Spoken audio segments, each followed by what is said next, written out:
Anybody, anywhere, It's time to take command with former NFL tight end Logan Paulsen. This pass caught by Paulsen, the tight end. And from 106.7 The Fan, Grant Paulsen. Welcome into Take Command. Logan Paulsen is back. I'm Grant Paulsen. We're with you for a new installment as we look back at what has been 11 games for the Commanders, take inventory on where they're at this season, and look at some of the big topics of the week, including the return of Jayden Daniels. Of course, on Thursday, we'll drop a new episode for you, looking ahead to Sunday Night Football and the Denver Broncos as the Commanders come out of the bye. Remember, you can watch the show on YouTube, 106.7 The Fan, Team 980 channels, and please subscribe, rate, review, comment, do all those things that help us out wherever you get your audio. Logan, little bye weekend with the fam. How are things? Things are good, man. Got a little 8-year-old soccer in and some hockey down in Virginia Beach. So it was good busy weekend, but good to spend some time with the family. How about you? Get some stuff done or what? Are you talking to Ben Standing on Sunday, apparently? Yeah, that's right. Ben and I broke down the whole league, every game, got people a new episode in their feed, talked about the Commanders' outlook the rest of the way. And, that was a good time. We caught up and enjoyed ourselves, sticked it up a little bit. But, things are good, man. I'm ready for the stretch run, recharge the batteries a little bit. Got 6 games to go here for Washington. I want to start with the news that came out on Monday, and that is that Jayden Daniels is going to return to practice. In fact, he already has, but he's going to do more and more as the week goes on. He has not been cleared for contact, and so it's being called a long shot for him to play against the Broncos. Still pretty amazing, the recovery here, when you think about how gruesome that elbow dislocation looked and the fear initially that there were tears and maybe his season was over. But at least as of right now, the trajectory would make you think he might be able to come back a week after the Denver game in Minneapolis against the Vikings. If that's the case, that would give him 5 games left, 5 weeks of practice. That's a lot of football, more than a quarter of a season, essentially, or right around there, almost a third of a season for him to be able to come back and play. Yeah, absolutely. And I think, obviously the injury looked disastrous when it happened. But I think, the more research that you and I did on it, we kind of realized that if you kind of dodge the bullet of the ligament, like disastrous ligament tears, because you always tear a ligament when you dislocate an elbow, but as long as it wasn't bad, there's going to be a shot for him to come back. And so I think that it's cool to see him kind of with an opportunity to play some football down the stretch, to build to bank some reps. I really think that's one of the most important things about this returning from injury when he's going to, is that you're going to get some reps. And now against that Minnesota defense, that's going to be tough, but I do think I want to see him get reps. I want to see him improve on some things from earlier in the season and from last year. So I think this is great. And, I obviously I'm a huge fan of Jayden Daniels, so I just want to see him play. I think that's the other thing too that I'm excited about. Well, the Minnesota defense is no treat. There's no doubt about that. But at least it's not the Denver defense. That's true. At least he doesn't have to come back and play the Broncos. We'll let Marcus handle that one. The number 1 defense in the NFL, number 1 in sacks by far. I mean, they just live in the backfield. So if he was coming back after weeks of not playing as kind of a rusty quarterback to play the Broncos, that would feel like a nightmare. It's not like Minnesota is going to be a walk in the park, but it's a level down for sure. You go from the number 1 defense in the league to the number 7 defense in the league. Minnesota's number 7. I mean, I think the thing about Minnesota when you watch them, both defenses are amazing. So for full stop, but the Minnesota one is just, I don't really get what they're doing all the time. It's just like kind of feast or famine, lots of pressures, 8-man drops, zone pressures, simulated pressures. Just feels like Flores is just throwing whatever he can at the wall. And he does a good job, and it really disrupts and is confusing for quarterbacks. So, going to be a tough matchup whenever he comes back, but, just excited to see him. Yeah, no doubt about that. All right, let's look at his season so far. 11 games for the Commanders. Obviously, Jayden Daniels has dealt with 3 different injuries and has now missed time multiple times. So he has not played in all 11 of those games. But for him, it's 6 starts. The team's gone 2-4. He's completed 62% of his passes, 7 yards per attempt, 8 touchdowns and 2 picks. So if you're comparing him to that historical, incredible rookie of the year, never before seen campaign, In terms of yards per game, it's down about 12 per. His rating's down about 6 points. His QBR is down about 16 points. Sack percentage is up. Like, the good stuff is down. The bad stuff is up a little bit. It still feels like he's been very solid, though. It feels like this is not like, oh, this is perilous. He's had a bad year. I think he's just been regular good. He's been at times very good. Just hasn't been at that elite MVP caliber level of last year. How would you sum up his season for someone who hasn't watched his 6 starts? Yeah, I mean, I think you kind of hit the nail on the head. There's been some good, there's been some bad, and I think it kind of leads to a more average product. And so I think when you look at his games, you get the first Giants game, went back and watched that last night, and I was really impressed. I think you saw a version of Jayden Daniels from the year before, right? You got some big completions to Debo. You've got a guy who understands when to scramble. The Giants played a lot more zone coverages, and you just felt like he was just picking them apart. It was really fun to watch. Then you walk up in that to that Packers game, and it was just a totally different animal. Like it was the amount of quick pressures, the amount of the inability to push the football down the field. They played a little bit more man, tighter match coverage, and it was hard for him, and it was hard for the whole offense. And I think that's kind of been the narrative of the season, because then you go to the next game that he played, which was the Chargers game, and I thought he looked great. He had a little bit of a sputtering start in the first half, but then they get that big completion to Luke down the field. There's the completion to Jalen Lane. There's a deep cross to Debo. He's scrambling. He's maximizing guys. He's got some big-time throws in there.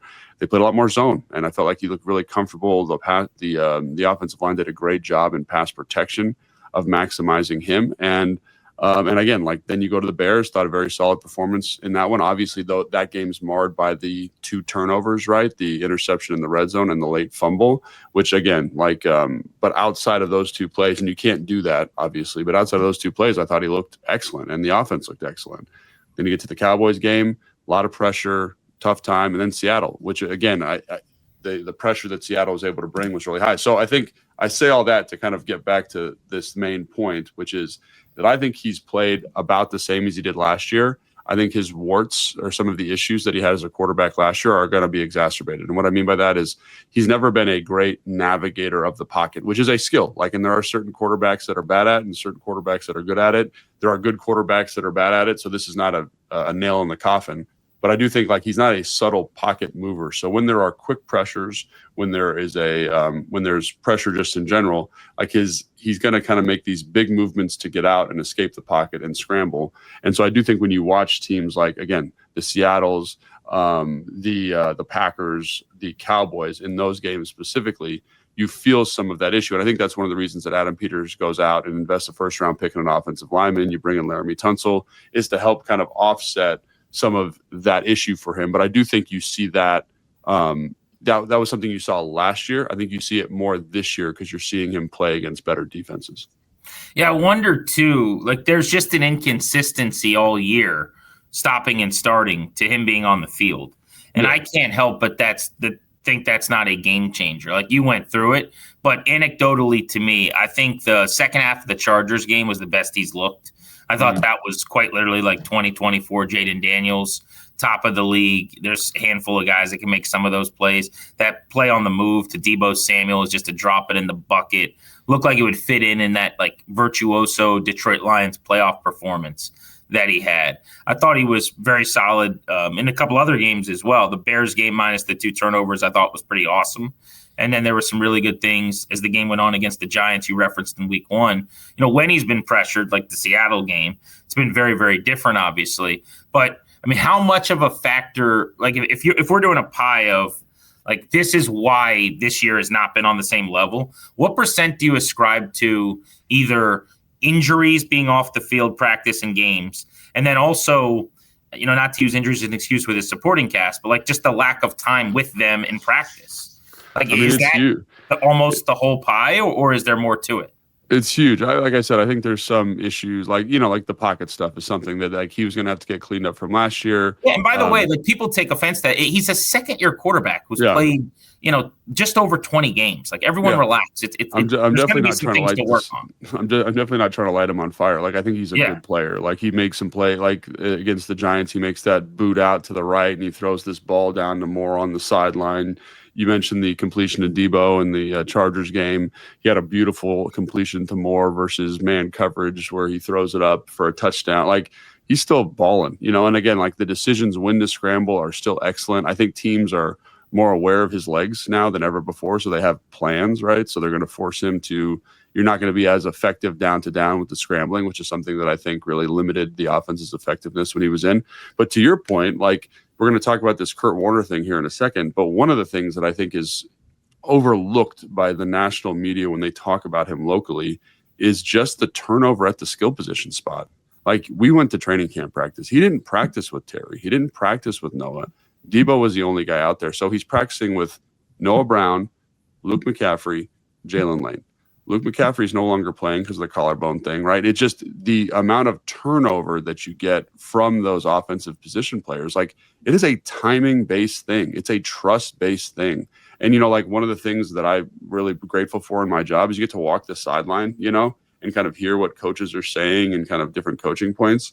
And the amount of times this year where, like, the quarterback or the receiver coach is like, hey, man, like, we got to be in a better spot for you here, right? And again, Tavita says stuff to them too about, hey, we got to make a better throw. Like, it's a give and take. But I do think that when you're working with new pieces in new spots, that's something that's going to continuously come up. It's just you're not on the same page. And that applies to the receivers. It also applies to the offensive line. Like, look at the game against Green Bay, like, where you got Allegretti starting, you got Coleman starting. The next week they turn that over, right? And then that turns over one more time when Cosme comes back. And that happens against the Cowboys, right? So I do think that, like, those things, just the constant turnover of the skill position, specifically the turnover on the offensive line is starting to set a little bit and gel, which I think is one of the reasons they've been more efficient the last couple of weeks. But I do think that those are huge factors, right? And then you couple that with the fact that he's been in for 2 games, out for 2 games, in for 2 games, or in for 3 games, out for a game, back for a game, like against, and it's not like a slouch defense. It's like you're going from the Cowboys where you absolutely got shelled because they're blitzing all the time and running all this first down pressure. And then you take a week off and you play maybe the best defense in football. Like, we were just talking about the Broncos, like Seattle looks excellent, right? So I just think it's the matchups are tougher. The in and out of the lineup for him, the injury at the skills position spots, like, it's not the same ecosystem he was in last year, and I think that's important to recognize. To that point, Kurt Warner, the future Hall of Fame quarterback, whose work I've always really admired and liked. I mean, he really dives into the tape, and I don't view him as like a hot taker looking for clicks or shouty show. Like, he really is trying to dig in on quarterbacks, and I would say went pretty hard against Daniels in the Seattle performance. Now, my perception, for the record, was that a lot of things that he was showing and talking about, which were completely fair and true, I thought, were more in that game and not like systematic issues over the entirety of the season or like every week you watch Jayden, but that's another point for another time. What did you make of kind of some of his critiques in terms of holding on to the ball, kind of not seeing it as clean, maybe not being as sure as he was at times last year, and where does that come from? Yeah, so I mean, it was funny, like, going through watching that, because I don't think Kurt Warner is saying anything that's wrong on an individual play. But what I will say is that the thing that jumped out to me is, like, that's a really hard throw that he's asking him to make. And then the next one is a really hard throw. And the next one's a really hard read. The next one's because he's a Hall of Famer watching that tape?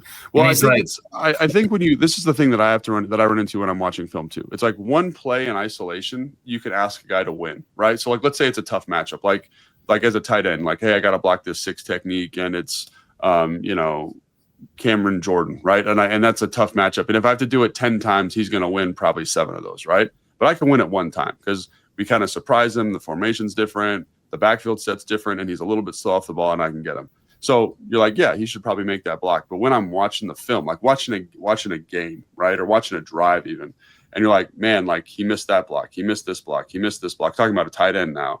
You're like, is that fair of me as a coach to ask that he make me right all the time in this really tough matchup? And so when I was listening to the Kurt Warner thing, like, the first one that comes to mind was they ran this boot on the first play of the game. And the defensive end plays out, really nice play by the defensive end. You could tell that was their plan, runs right at the quarterback. The receiver's not quite out of his break yet. And Kurt Warner's like, he should throw to this grass right here. I'm like, I could see that, right? I could see him thrown to the grass. I would get a little bit nervous about it because the corner's kind of fluffed off a little bit. It's covered 2. He's got eyes on the quarterback. The receiver's not as deep as I want him to be to kind of maximize the grass. But could he make this throw? Yeah, he could. So that's one. Go to the next one. It's like, hey, we got a pressure. We got a 4-man pressure. They run a stunt to the offensive right. There's a guy right in his face. I want him to kind of do a quick lateral step and drill this dig on a rope. Okay, cool. So, but when you go back to back to back like that, is that reasonable that I am asking him to make this offense go with? In other words, like a few of those maybe, but to right. be perfect on every play, the way I say it is you're chasing a ghost. It's an imperfect position. You're going to miss throws. You're going to miss plays. I think that's a really good way to look at it. The other thing, and I'll tag you back in on this, I will say about the Warner breakdown. In real time watching that game, that was how I felt. And the reason we're bringing this up, I guess, is it's the last time he's played. It's the, so we're going to see how he comes out of this. But I felt like, and it's not a big knock. It happens sometimes with younger guys. He just wasn't taking the layups. Yeah. And, just keep the ball moving. I am such a proponent of completions, right? That is, I'm not saying I'm right, but this is like my philosophy and my axiom for quarterback play is like, keep the ball moving. The guy that I talked to the most over the years and have kept in touch with is Kirk Cousins. And he basically turned his entire career around based on sitting down with Jay Gruden watching tape once and Jay going through 2 Tom Brady performances that everybody heaped all this praise on Tom Brady for, comeback wins. And they went through the tape. He said, let's stop the tape when he makes a big time throw that you'd struggle to make. And they never stopped the tape. And he's like, just take what they give you. Like, do the thing, man. And so his whole career has been this axiom of not going broke, taking a profit, and look at all the money he's made. Like, I'm not saying he doesn't make big-time, big boy throws. Of course he does. But, like, just take the layups. And I felt like in that game he was turning them down. I don't post these on social anymore because it just comes off as, like, too hot to take, and everyone gets so offended. And as you said, like, you can always find a clip. I could screen grab and make people, say, oh, why didn't you do this? But, like, I kind of put together a little bit of the same kind of deal after Seattle where I'm like, why not do this, this, this? So I get where Kurt Warner's coming from.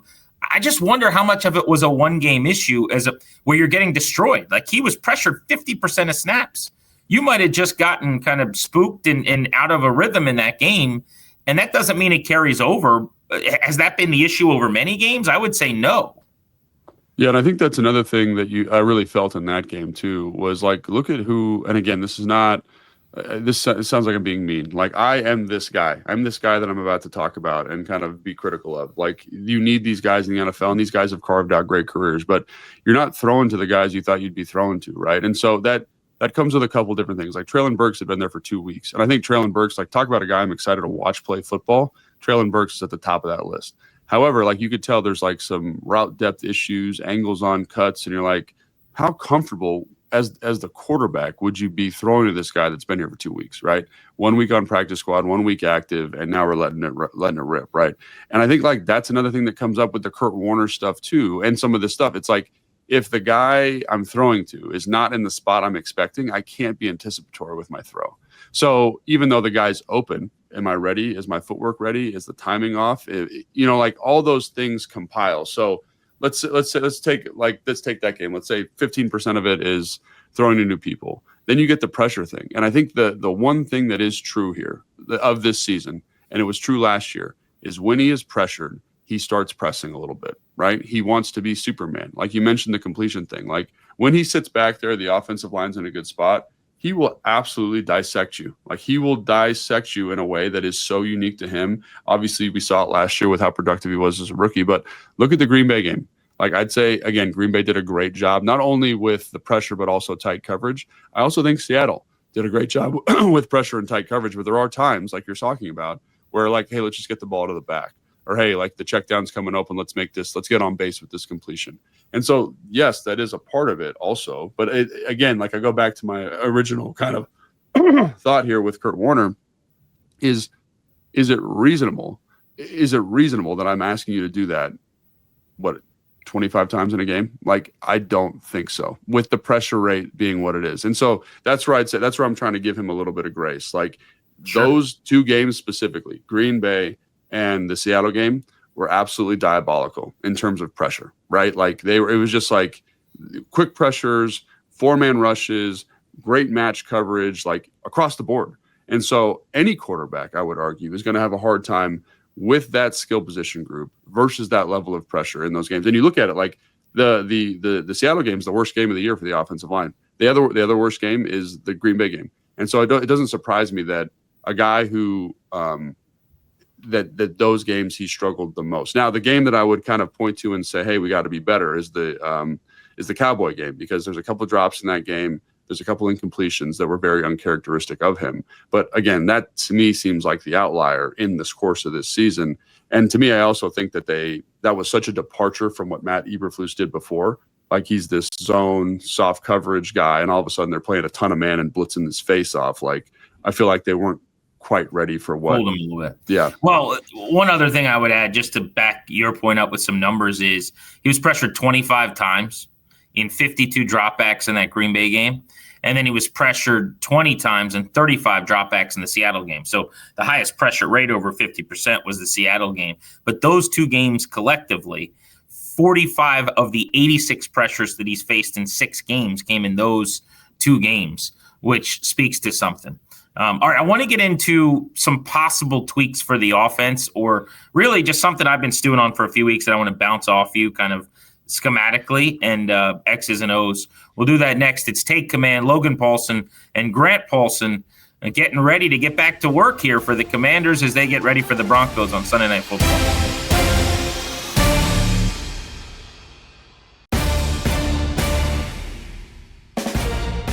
Welcome back to Take Command. He's Logan. I'm Grant. Watch us, 106.7 The Fan, Team 980 YouTubes. Listen to us wherever you get your audio. Please subscribe, rate, review, comment, do all that stuff, and send the pod to a friend. That always means a lot to us. We appreciate getting new people to listen to Take Command as the season goes on.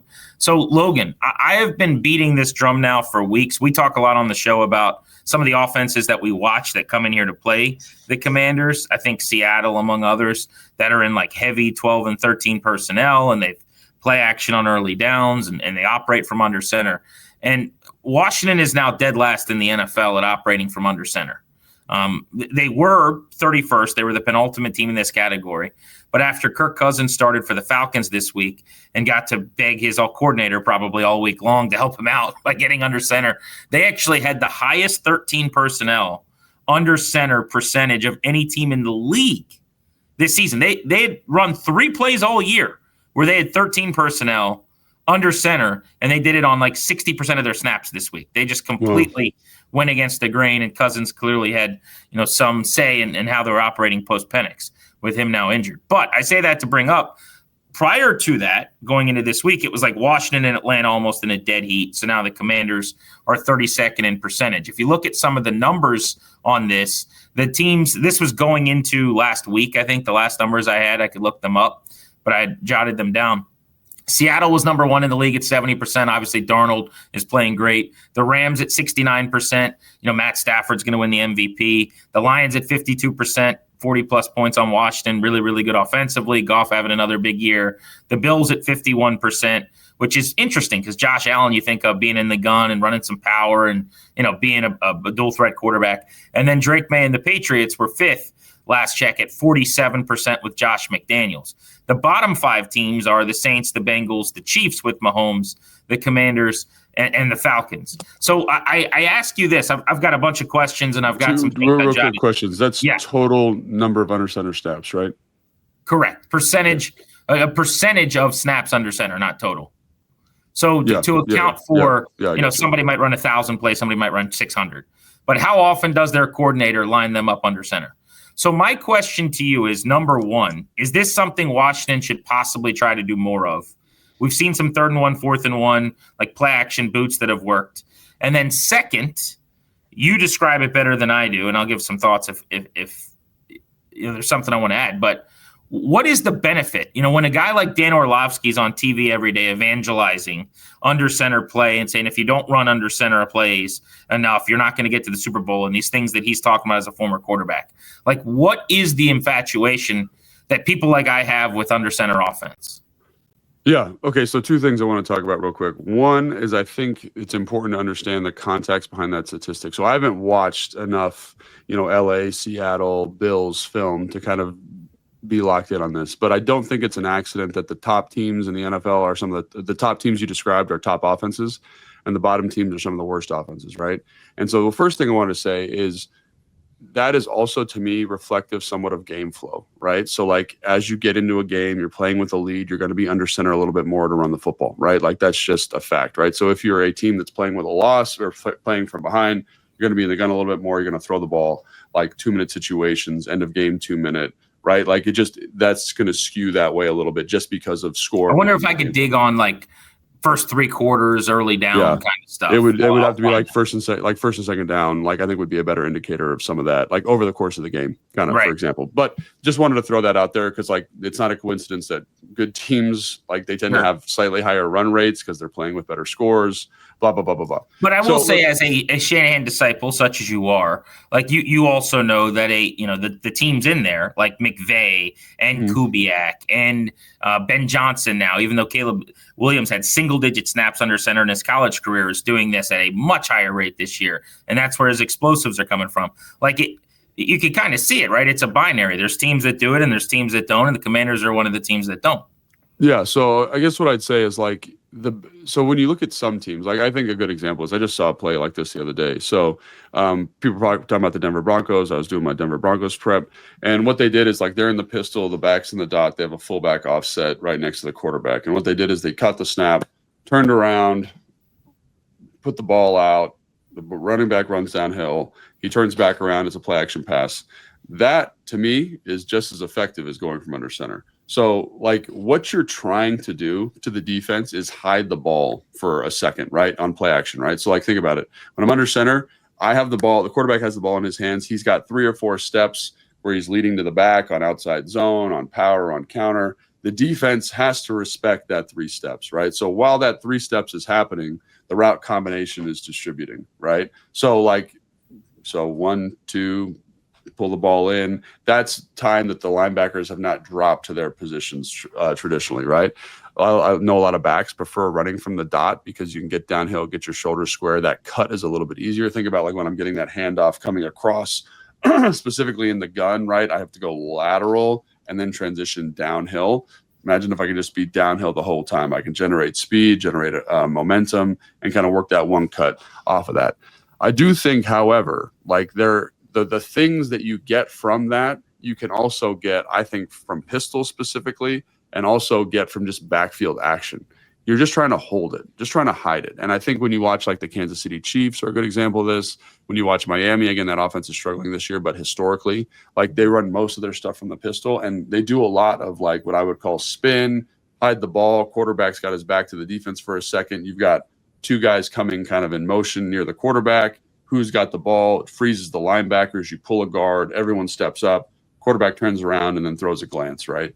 So I do think there are ways to structure your offense to hide, to get the same benefit, right? So I think people look and say, oh, that's the thing. It's under center, right? But you can do other things to get there. And so you think that I don't want to put words in your mouth, but I want to clarify.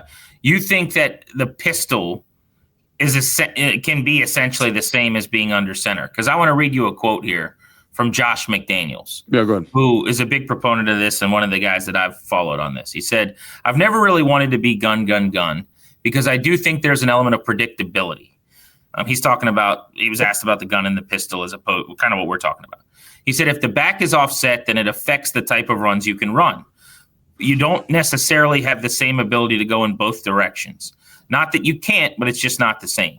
You don't have the same angles, and the defenses know it. Sometimes they'll set their fronts accordingly when your back is offset in the shotgun to try to stop the things that they know are coming in the running game. I think play action passes have always been better under center than in the gun. To me, the time it takes from the ball to be snapped for the ball to leave the belly of the back is really where you want the defense to get out of position.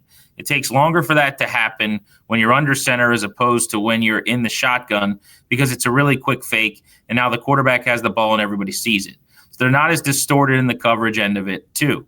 I just think there's more versatility. I think there's definitely some things relative to the running game and play action game that are improved by being under center. Honestly, for me, part of it is just kind of the mindset of being able to be under center and run the football, turn around, hand it off, try to go downhill with it. Some of those things are important, especially when The weather starts to change in New England. I've spent most of my career here. Cold weather, windy situations, rain, snow, snapping the ball 65 times in the gun can be a problem. Your thoughts on any of that? So he didn't say anything that I disagreed with or that I'm not aligned with there. Like when you're in true gun, back offset, right or left, yeah, like you're limited in what you can do, right? There are certain things you can do to get around it, right? But like, think about it. Usually the back runs across your body, right? So defenses will check their front, check coverages even based on where the back's positioned, especially on early downs, right? You can do some same side pitch stuff. We saw that versus Detroit with that Jahmyr Gibbs late touchdown, but it's not as effective, right? Like the surface is different, the counts are different, the angles are different, right? So what I'm saying is like when you watch Miami, they get to some of the same play action, because what's he talking about ultimately there? It's timing and hiding the ball, right? When you're under center, it naturally happens, right? Your back's to the defense. Think about your Peyton Manning, one arm out type of deal, Tom Brady, one arm out. Jake the Snake, one arm out type of play action, ball fake there. The linebackers have to respect it. I'm saying Jake Plummer. Did you go Manning, Brady, Plummer right there? I love that. Because I think about him because we used to watch all the cut-ups of him with Mike, right? Like he was with him. Mike Shanahan loved Jake Plummer. He did. Like he cited him like 3 or 4 times to me about different things over the years. He loved him. Yeah. So again, like because of the ability to do this ball fake and get to the perimeter off play action, what I'm saying is if you're in the pistol, it's very, very similar, right? But you get some of the benefit of what we've talked about here with Jayden Daniels. You can still run RPO, you can still run zone read, you can still get the back down, you can hide the football. And I think like if you want a creative, like this is more like coach stuff, this is more like innovative things. But if you watch Miami, they do all this stuff in terms of holding linebackers and moving linebackers from the gun. They just have different ways of getting to the backfield action. They've been more creative. So when you talk about Mike McDaniels, like he's more traditional in terms of his approach under center. But I think there are ways. You just got to think about it differently. And it takes time. It takes verbiage. And how much time do you want to put on that stuff? Probably not that much because, again, that's the whole genesis for the offense in Miami. But yes, I do think there are benefits to going under center. I think you can get to some of those benefits in different backfield sets. You just have to be creative about it, right? Because ultimately, like, what's the goal? You want to hide the football. How do you hide the football? Like, you spin, you have the quarterback just stand there like Statue of Liberty style while someone runs across, jet sweep action. Some of that stuff, if you watch NFL football, does the same thing to defenses. It's just you have to be a little bit more innovative and creative with that stuff than traditional under center play action pass game or keeper or boot or whatever you want to call it. I wonder, in watching Atlanta this year, who runs pistol more than anybody, they struggle immensely with their play action game. And so I've kind of assumed that to be corollary. Yeah. But there's other teams that run pistol a lot that I could watch that maybe have a better play action game. So if you're talking about Atlanta, like one things that they do is they pitch their outside zone quite a bit from pistol, which is hard because it's hard for the quarterback to catch a snap and then run to the spot because the angle is a little bit steeper. But if you watch guys who like catch the snap and then run to the intersection point, you get the same effect from the defense, right? It just is harder for the quarterback to get there, especially with a guy like Penix, who's maybe not super efficient with like the ball handling, or Kirk, who's got the ankle Achilles injury. Like some of that stuff's a little bit more challenging. It requires a touch more athleticism from the pistol because the angle and the intersection point is tighter to the So I guess then my question, so you wouldn't be under center more if you were Washington? So again, like this is the thing that I have a hard time when I hear this question. It's like, what do you want the offense to be, right? Like that's the question you come to. So I want the offense to be more of a play action shots, middle of the field, pop passes. I want it to look more like Detroit, Chicago, Seattle, San Francisco, LA, what works at a really high clip in the NFL. So I would say, like, if you look at this offense last year, this was one of the best offenses in the league, right? Last year. Well, and by the way, if the offense was still humming like it was last, you didn't hear me complaining about structure last year. But what I would say though too is that like you got to think about your personnel and what maximizes those guys, right? Are you a team that's gonna like bang your head against the wall with outside zone or what? It's an identity question, right? I think both work. You just have to put time in on it, right? Like there are time. Like look at I think the Kansas City Chiefs. That's been one of the better offenses in the NFL the last couple of years, right? This year's probably a down year for them, but they're in the gun all the time. They run a ton of zone read, ton of RPO, ton of like kind of these gun traditional college runs because that fits what they want to be and what Patrick Mahomes wants to be, right? And so what I would say is like, what do you think Jayden Daniels can do? I think you can go under center if you want, right? Also, like, what's your coordinator comfortable with? I think that's another thing that's important here, right? Like he's built this kind of spread, I'm going to air raid principle offense, right? On the hurry up, on matchups, like sometimes that's easier to see from the gun because you have a better vantage point of what's going on out there, especially when you're moving in the hurry up. So again, like to me, it's really preference, and I think both can work. Both can work at a high level. We've seen that historically. Again, I think right now the one that is kind of the quarterback insulator more is the under center stuff for sure. But again, like I don't think there's a right or wrong answer here. It's like how you coach it, how you install it, what you want to emphasize, and then how you get to those things, right? So that's where I'd kind of look at it and say, like, you want it to look a certain way, but like there's a million ways to skin a cat. And if you invest and do things but if you were skinning a cat, I would just shut up and let you skin a cat. Yeah, you know get after it, right? They haven't really been skinning the cat, I guess, to use the parlance. But that's where people can use, surmise why that is. You could talk about players, whatever. The good news is we're going to get a much better look here down the stretch because Terry McLaurin should be back. Noah Brown's window just opened. There's going to be games, it looks like, where Daniels is playing behind the full offensive line, barring more injuries, which this season, God knows. But McLaurin, Noah Brown, Deebo Samuel, your entire running back room, your entire tight end room, like they're going to have their guys. So that part will be gone. It'll be everybody that they're supposed to have. And, we'll be able to see if they can get this thing back on track.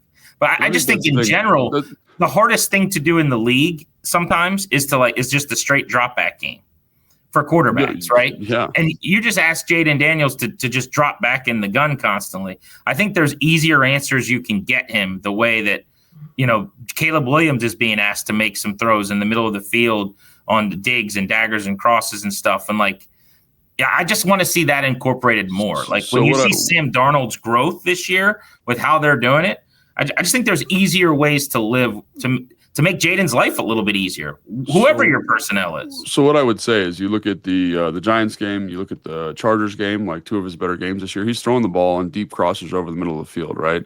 And so, again, like... I'm not saying they never do. They just don't do it as much as other teams. Yeah, well, like, this is what I'm saying. It's like there are ways in this offense where they get to that stuff, right? And I think, like, this is where offensive philosophy and offensive perspective is so nuanced and varied. And if you believe in something, like, do it, right? So I think, like, yeah, like I'm a Kyle Shanahan, Sean McVay guy, right? Like that's what I feel more comfortable with. But I do see the value of some of the stuff they're doing. And I do think that, like, even if you were running a lot of under center drop, like play action drop, like this offense was going to struggle because they didn't have the playmakers on the perimeter, right? So like that's where it's like it's really hard to know like where they're at offensively because of the injuries. Like we talked about Jayden Daniels' development and being affected by the injuries.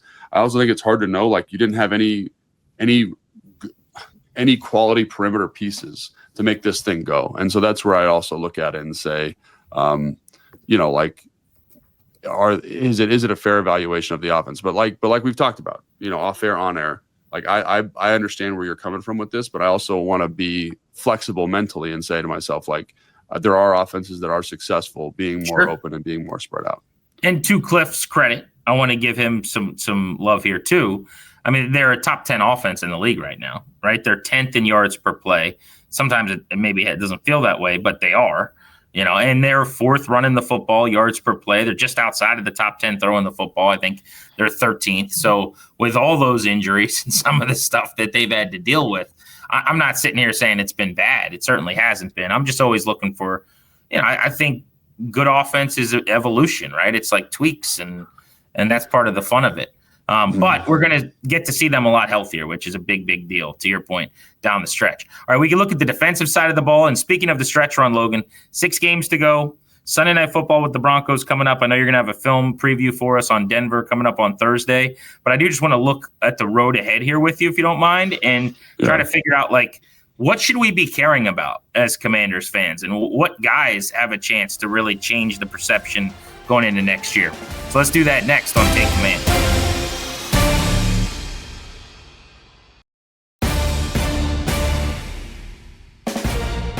Welcome back, Take Command. Logan Paulsen played a decade in the NFL. Grant Paulsen with you. We come your way 3 episodes a week, every single week. All right, Logan, let's get ready for the stretch run here. We will have a full preview of the Broncos game coming up. Needless to say, though, back on primetime, Sunday Night Football, going to be very, very difficult to take on the best defense in the NFL off of a bye week. Washington's going to have to really bring their A game coming up on Sunday night. Yeah, we'll talk about them more in detail in a little bit, but I do think that the one thing about Denver, like defense is incredible, coverage is incredible, rush is incredible, is they are okay getting into one-score games. Like they're okay offensively. Sean Payton is like leaning on his defense, trusting the defense to play good football, and then kind of offensively finding that one explosive play here on third down, getting this big completion down the field, getting an explosive run on explosive play off a screen. So while this seems like a lot, and it's going to be a gross game, I'm very confident, in terms of defensive production. Offensively, they're not going to stress you the way some of these other teams we've played have. So if they let you stick around, last possession, maybe you got a shot. The road ahead, I mentioned I wanted to look at. You got 2 winnable games on the other side of the Broncos. Obviously it's the NFL, and maybe you knock off Denver as well. But the Vikings are making a quarterback change based on J.J. McCarthy having concussion symptoms right now. He's really struggled.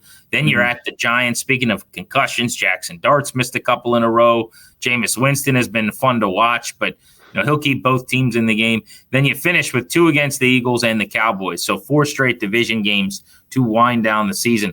I'm curious, Logan, what types of things in what is kind of a lost year now at 3-8, where you're on to the offseason in a lot of ways mentally as a fan. What are you watching here? How much does the result of these games, win-loss, the numbers in these games matter to you? And kind of where's your mindset as an evaluator the rest of the way?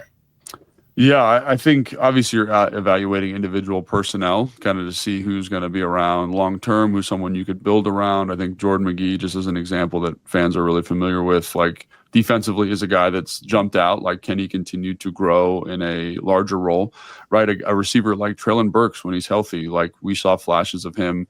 Was that in the Detroit game? I can't even remember now. Detroit game, and like. Former first-round pick, big, long, dexterous kind of player. Like, is there a role for him kind of opposite Terry McLaurin next year? And I really can't wait to see Jayden Daniels get back in the saddle here versus some teams where it's going to be a little bit more competitive. Like, you don't have to score 50 points to win the game. Can he do some of the things we talked about? Just be a little bit more patient. Don't put the cape on too early. And just trust this offensive line, trust the receiving group to support him. So I think there's a bunch of stuff, right? Defensively, I think the number one thing for me, kind of a first and foremost, is like, can we just be more efficient like we were against Miami, like we were against LA? Like, that's going to be a big part of it too. So that's my number one kind of big picture storyline on defense is just, did they solve something in Madrid? I don't know how they played as well as they did on that travel week after as bad as it was the couple weeks before that. But it was a very, very different defense. And all of a sudden you go, I could live with this. I could do this for the rest of the season. Was that a one-off? Was that Tua missing some things and the Dolphins being a level down? Was it just a get-right game where you were kind of due to play better? Or did they solve the riddle? Did they figure some things out? Like, I can't wait for them to play football again. And also, let's face it, the Broncos, Bo Nix makes a few plays to win some games late, but that is not a great offense. They present some problems, but it's a very average offense. The Vikings, you might be seeing a third-string quarterback at the start of the year start that game. Right. Then you got the Giants. It's not like you're playing the Dolphins and the Lions and the Seahawks and the Chiefs here on the murderer's row. So, this is a chance for the defense maybe coming out of a bye. They're getting healthier. They're going to get Will Harris back, it sounds like, according to Dan Quinn, at safety. I think this will be a chance to see them play much better than they have. And I think that's exactly what I'm hoping for, right? Is that just can you be a little bit more consistent? And there have been games where they've been better. You know what I mean? Like, I look at the Giants game. Obviously, that offense isn't anything to kind of write home about. The Chargers game, obviously banged up offensive line for the Chargers, and then obviously Miami. So there has been a little bit of kind of like peak valley here for the season.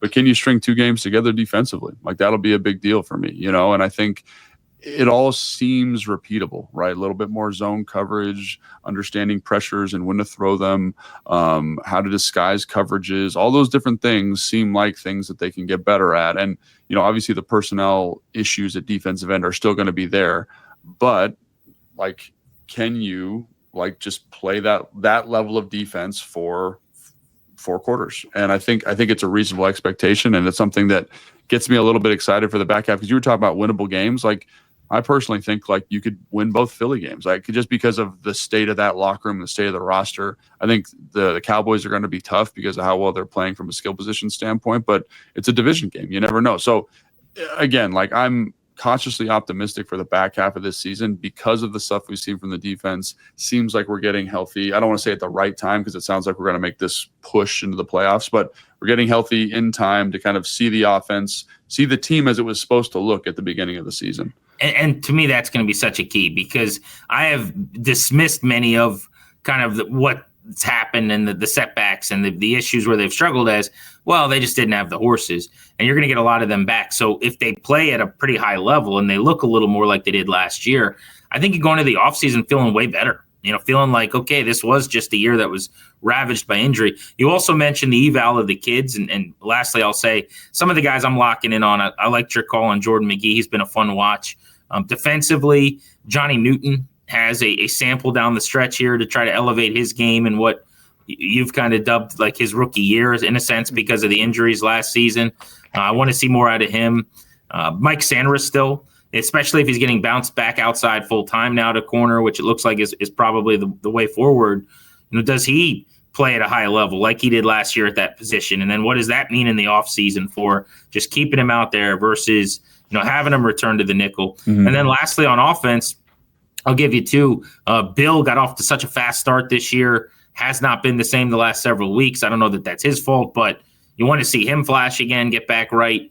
And then I would throw Ben Sinnott in there as well. Like, there's got to be a way to just, if these games really are about development, at some point, let's call his number. Let's run some plays for him. Let's operate in 12-13 personnel and go boot and try to get him the ball in space, doing some of the things he does well. Because, it's not a preseason game, but if in week 15, you're eliminated, like, why shouldn't you see what Ben Sinnott is? So those are some of the things I want to see.